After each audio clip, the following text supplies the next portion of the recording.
सकाळी प्रत्येक बूथच्या कार्यकर्त्यांशी चर्चा केली। जवळजवळ 1800च्या वर बूथ या सांगली लोकसभा मतदारसंघात आहे। मी अपक्ष उमेदवार आहे। मी अपक्ष उमेदवार असून सुद्धा प्रत्येक बूथवर आमची यंत्रणा कामाला लागलेली आहे। पोलिंग एजंट तिथे जाऊन बसलेले आहेत। एवढा उत्साह कार्यकर्त्यांच्यात आहे हे बघून निश्चित आम्ही सुद्धा आमचं मन भरावून येते की एवढी शक्ती एका अपक्ष उमेदवाराच्या मागे लोक लावू शकतात।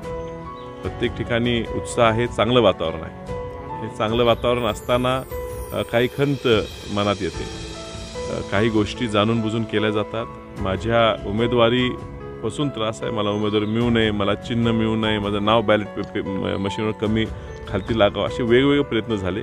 कालही वेगवेगळे प्रयत्न केले गेले। आज सकाळीही क्लिअर इन्स्ट्रक्शन असताना की उजव्या हाताची बॅलेटिंग BU युनिट जी म्हणतो, जी बॅलेटिंग युनिट आहे ती उजव्या हाताला असली पाहिजे, हे क्लिअर इन्स्ट्रक्शन ट्रेनिंगमध्ये दिलं असून सुद्धा बऱ्याच ठिकाणी जाणून बुजून मशीन उलटी फिरवून डाव्या बाजूला ठेवण्याचा प्रयत्न केला गेलेला आहे।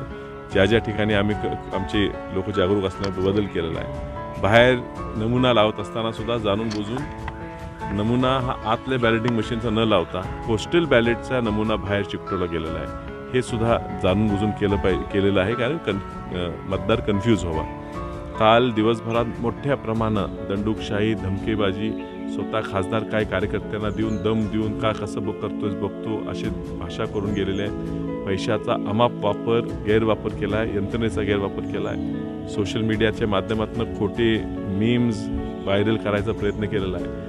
अत्यंत खालच्या पातळीवर जाऊन राजकारण करायची परिस्थिती ही ह्या विरोधकांची आल्यामुळे मला विश्वास वाटतो की माझा विजय आता मोठ्या फरकाने निश्चित आहे।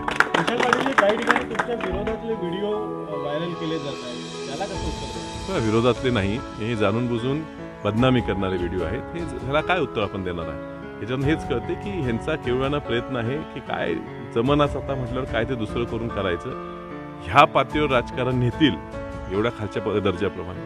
आज आम्ही एवढं वर्ष राजकारणात आहे, आमचं कुटुंब आहे, पण हा दर्जा एवढा खालावेल एक सीट जिंकण्यासाठी किंवा वसंतदादांच्या घराला संपवण्यासाठी ह्या एवढ्या वाईट पद्धतीची कूटनीती ही लोक अवलंबतील असं वाटलं नव्हतं। असो, शेवटी कौल ही जनताच देणार आहे। काय वाटतं? खूप मोठा प्रतिसाद आहे, अनपेक्षित प्रतिसाद आहे।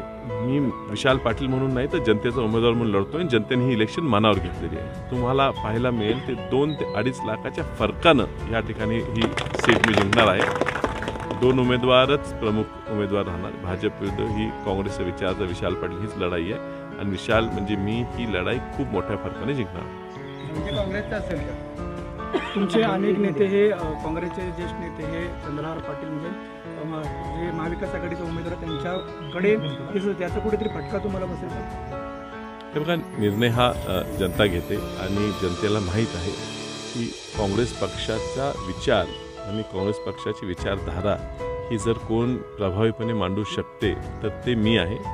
आणि त्यामुळे मला प्रत्येक ह्या महाविकास आघाडीच्या विचाराचा मतदार हा मलाच मतदान करणार आहे। त्यामुळे थोडीसुद्धा आमच्यात मतविभागणी होईल असं वाटत नाही। या उलट जे शिवसेना मागच्या भाजपवर लढत होती आत्तापर्यंत, त्यामुळे त्यांच्या मतातच विभाजन होणार आहे आणि म्हणून माझा विजय